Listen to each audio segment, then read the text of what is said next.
Hello there guys, welcome back to Younes Talks Football, welcome back to a brand new video. I hope all of you are doing well today as we get into what is video number 2 out of 2. This is your preview for Aston Villa versus Chelsea, which takes place tomorrow, late kickoff. Going to be an interesting one, and we're about to dive into the detail. If you didn't catch my reaction to the mighty UEFA Champions Conference League, then you can go and check it out right here. I'm obviously the Conference League, but I do speak about the Champions League draw, the Europa League draw, who I think will go all the way in the Champions League, and I tell you how, as well as the Champions Conference League that Chelsea are taking part in, the UCL, as it's abbreviated, according to us. But that's a video that you want to go and check out. Make sure you hit that link and enjoy if you haven't done so already. We're going to dive into the detail for tomorrow's game, Aston Villa versus Chelsea. And there's a few things I want to discuss leading into this game. And then I'll tell you the team and what I think needs to be done, because I hear a call for some adaptation from fans, and I have to agree. I mean, look, Maresca can only do what Maresca can do, based with the players that he's got. But I believe there is at least something possible that you can do to maybe try and help the situation a bit. I'm not expecting miracles from it, if I'm honest, but it's better than nothing. And I'll tell you that when I tell you the starting 11. But there's a couple of things that I want to start off with. Firstly, before we dive into Aston Villa, and there's a few things on them, I want to talk about the press conference earlier on, because Maresca said something pretty wild. Pretty wild that I think a lot of fans will actually accept. But I'm asking questions. In the press conference, he made it abundantly clear. The aim is top 4. It always was. He's always said that. And don't know what the problem is, basically. And that would all be well and good if that was actually the case. But it was only, 6 days ago where we heard Maresca himself tell us that the club hadn't told him any aim. There's no objective. Top 4 is for next season, not for this season. Today he comes out and says, no, top 4 is for this season. People are going to say, or, some of the pretense would be, but that's a good thing. He's saying top 4's it. He's also said, he's here. He wants to win games. He wants to get Chelsea back to the level of winning games and winning titles. But 6 days ago, top 4 wasn't even a name or an objective according to the club. I welcome today's comments. And I know some people would look at it and go, why is anyone complaining? That's what we wanted to hear, no? Yeah, I agree. That is what we wanted to hear. But we didn't want to hear what was said 6 days ago. That's where the problem was. The problem isn't here today. If he had said this, right, throughout the entire season, not a problem. We wouldn't be having this conversation. But when he said what he said in terms of the club hadn't set an objective, there's nothing to aim for, top 4's for next season, cool, nothing to do today. What was that about? And the same people that would say today that there's nothing to complain about weren't saying anything when that was said 6 days ago. This is the problem. That was the issue, not today. But what he says today makes everything look like a massive contradiction. It's just, and you know what it looks like? It just looks like damage limitation. That's all it was. Damage limitation. The problem is, it has not been consistent throughout for us to go, no, you know what, this is deep. And of course, for him, Maresca, as a person, I don't expect him to go, it's all okay, don't worry, we'll just lose. Like, no, of course not. No one would want that. No coach or player would want that. But I'm surprised that it was even said publicly that the club don't have any aim for this season. Top 4 is for next season. That's just for a club like Chelsea Football Club. It's insane. That's insane. And the fact that was said, the little backlash that there was from it, talks of the protests and everything happening, all of a sudden, things are being aligned. Things are being aligned. I don't know whether he's been told, listen, tell the press and tell them that, no, top 4's the aim, right? I don't know. But I'm flabbergasted just in terms of how you can get two sides of the coin hit you so quickly. So That's that. We'll see how it all goes down towards the end of the season, because at the end of the day, words are words, but action is action, and the way that we actually finish is the most important thing. We'll see. But going into this game, Aston Villa, you see, now, I was looking at this game and I was thinking, okay, let's put some things into context, right? Aston Villa, dangerous team. However, Aston Villa have had 2 games in the space of a week. Then they got to play us tomorrow. They're not going to be, just full of energy. They will be, some would say they'd have a rhythm, but will they be tired? Maybe, maybe not. Don't know. Chelsea, we've had almost a week. We've had almost a week since we lost 3-0 to Brighton, and that catastrophe that happened at the Amex. And before that, getting knocked out the cup. It's a very, very bad time. Aston Villa, when I was looking at this and I was thinking, Aston Villa are a very, weirdly enough, unpredictable team. I don't quite know how to see it, because they're a dangerous team. They've got a top manager. They've got good players. They've reinforced in the January window. They've got themselves some vital, experience through the door.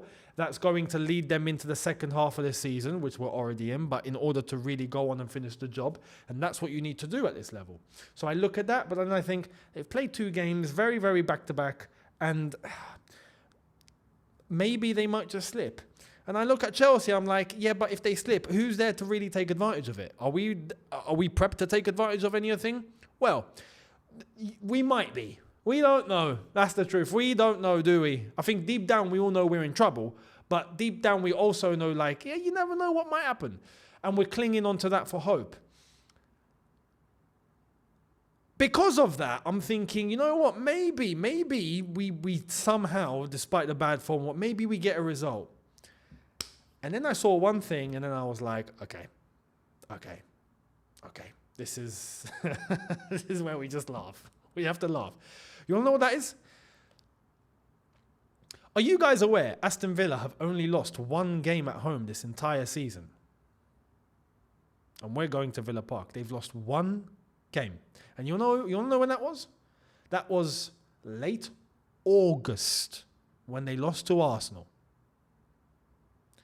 They beat Man City here. They've beaten loads of teams. They've also drawn loads of games, but they've only lost 1. And then I look at us and I'm thinking, okay, we've now got to go to Villa Park after getting battered to Brighton with the limited team we have, and we got to go and win. Khalas. My expectation is on the floor. It's on the floor for tomorrow. Now, it's mad as well, because I say that Aston Villa have only lost 1 game at Villa Park this entire season. Their home record's been outstanding. But they haven't won a Premier League game in their last 5. They've drawn 4 and they've lost 1. Which just, it tells me that maybe tomorrow we can just go and get a point. That's it. Because I'm also looking, I know some people go, no, but Younes, we might just win. And I get that. But I'd love for you to tell me who is going to score these goals for us to win. Cole Palmer? Oh, of course, there's only Cole Palmer, who's not even been hitting it recently, because this is what happens when you only rely on one player. Despite what we've spent and what we've, I'd say, so-called built, there's no one else that we can look to and go, yeah, no, he's got us covered. No. Everyone will just be not even firing blanks. No one will even be firing. It's just the gun's not working, guys. It's blocked. It's not even like, it's a blank or there's no bullet inside. It's the gun's not working. The trigger won't move. I could load it with as many bullets. Not one's coming out here. That's the story here. We've got no one to fire. Except Cole Palmer. And if they lock him out of a game or just close down the spaces, which we've seen recently, then he can just be nullified. And that's my concern, because we're going into this game with the same players that have got battered to Brighton and they got battered to Brighton before we're getting battered to Brighton. getting knocked out the cup. We've got the same problems. In fact, Madueke is injured now and he's missing. So I'm looking at this and I'm thinking, let us pray. Let us pray. Because Villa Park, for me right now, is the last place I want to go to. It's the last place. So that's that. And this is a game that we have to win. And why? Because we're currently sitting 6th in the Premier League table. Let me just clarify the situation as well, because I do want to be fair here. 5th will be getting Champions League football. It's almost 100% certain.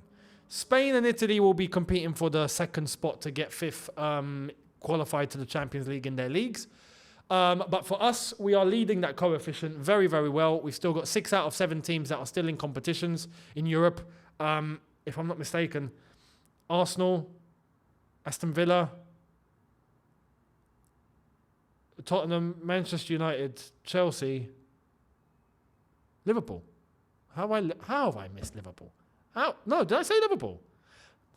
Okay, Arsenal, Liverpool, Aston Villa, yeah, Tottenham, Man United and Chelsea, yeah, 6. I missed out Liverpool, crazy. So 6 out of the 7 English teams that are still in European competition, which means the coefficient is running very, very strong. There's no chance we don't get it. So 5th will get it, but we're sitting 6th at the moment. We're sitting 6th. We're level on points with Bournemouth. We're 2 points ahead of Newcastle. We are 4 points ahead of Fulham, and we're 4 points ahead of who? Aston Villa. So this is a must-win for us, but it's also a must-win for Aston Villa. So tomorrow's a 6-pointer. It's not going to be easy. But we cannot slip further, but neither can Villa. And they've got good players. They've made reinforcements. Overall, they're not in losing form. We are. That's the problem. So it's going to be interesting. However, I've made adjustments to the starting 11 that I think need to be done. I mean, it's all we can do. As far as I'm concerned, it's all that we can possibly do. If not, we will end up with the same outcome as Brighton. If we play the same players in the same way as Brighton, we are getting smashed. It's as simple as that. There's no way we go to Villa Park and we somehow get a result out of there. It's just not happening. Because our forward line is not even there. Nkunku's on holiday. Defensively, we're a shambles. There's no structure and we're getting shut down at every opportunity. There's just nothing. There's no movement. There's nothing. We need to do something to reinforce ourselves defensively with the limited capabilities we have, and to at least provide our attacking options some sort of a solution. At least something, some hope. So I've made some adjustments, but let me read the team news.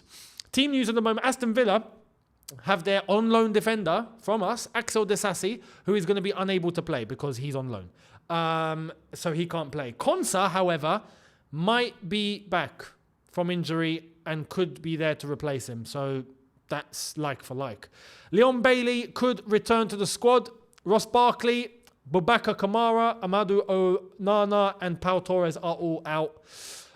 For Chelsea, it's the same lads are all out, plus Noni Madueke, who's out for at least a month. So same suspects all out, which means we've got the same limitations. Jackson's still out. Gu is out. The same suspects are all out. Lavia's out. Fofana's out. The same guys, right? So what do? This is where I'm going to show you the starting 11. And this should be pretty self-explanatory, because at Chelsea Football Club in recent years, when things have had to be pivoted, they've pivoted to one way and one way only. And it's this. There we are. It's a back three, ladies and gentlemen. Inverted fullbacks out of the window. Done. Not happening. Not happening. Back three, wing backs, and go from there. Basically. And I've provided here a team that I think is the best that we have available. Jorgensen absolutely in goal, because Sanchez, no thanks. The defenders, look, Levi Colwell's been shocking. I almost don't want to play him, but there's no one else that we can play there. We can try and maybe stick Chalobah as left centre-back and then stick Tosin as a centre-back in this back three. I would absolutely keep Reece James there as right centre-back. He doesn't need to bomb forward as much. He doesn't need to do too much running, but he's the club captain, some sort of leadership that we are clinging onto by a thread. We don't have any. Reece James is probably the closest that we have to it.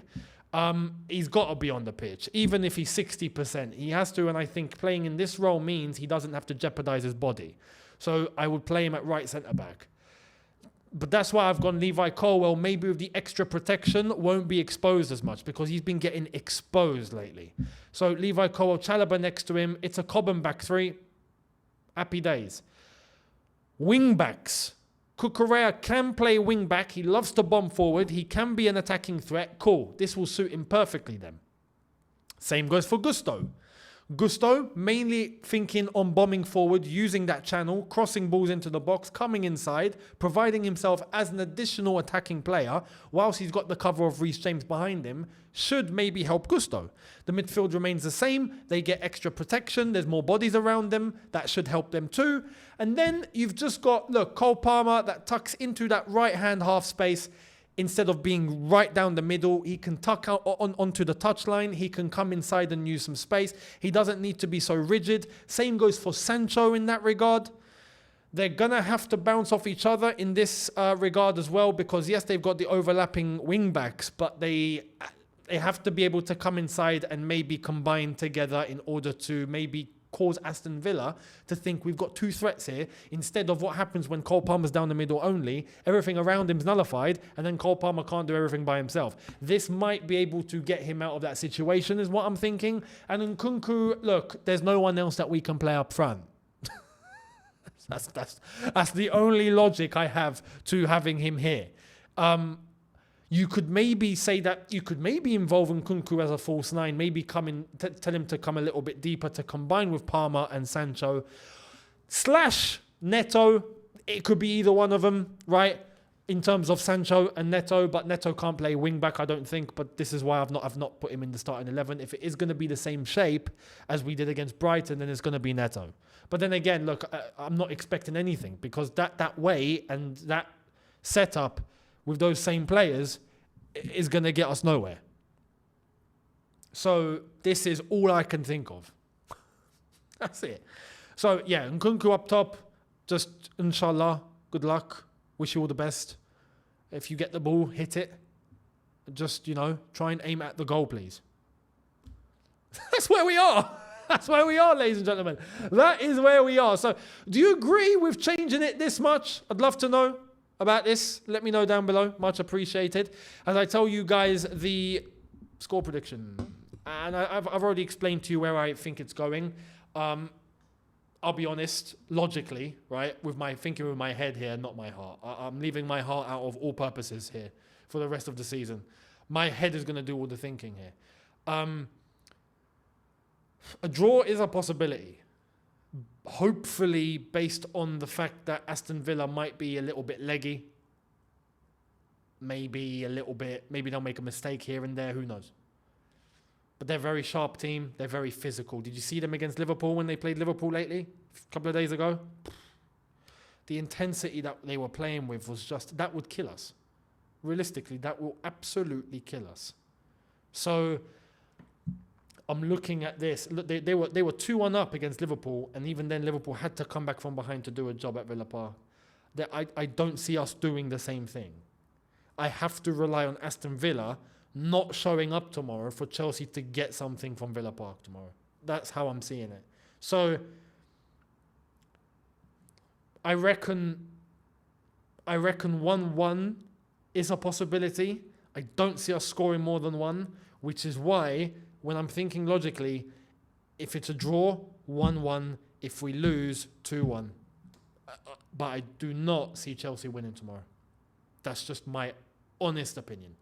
I'm being completely clear-cut, and I'll tell you as it is. Simple as that. I'm hoping, and not to say that it's okay, it's not okay. It's not okay that we're in this situation at all. It's inexcusable, and you know my feelings on everything. But if we get 1-1, deep down, I'll be like, it's not a loss. But that's not where we should be, and I find that inexcusable that I'm even thinking in that way.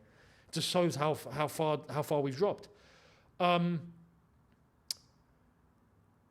have nothing else to add. Let me know. What do you think? What's your prediction? your setup, your formation, your lineup. I'd love to know your opinions on all of that as well. Do you agree or disagree with the approach that I've taken to maybe try and do something? I'd love to know. What do you think Maresca will do? And I will give you my thoughts after it's all said and done tomorrow. So make sure you guys are here. Subscribe, notification bell on. I will see all of you after the game. Thank you so much for watching. Look after yourselves. See you tomorrow. Take care and peace.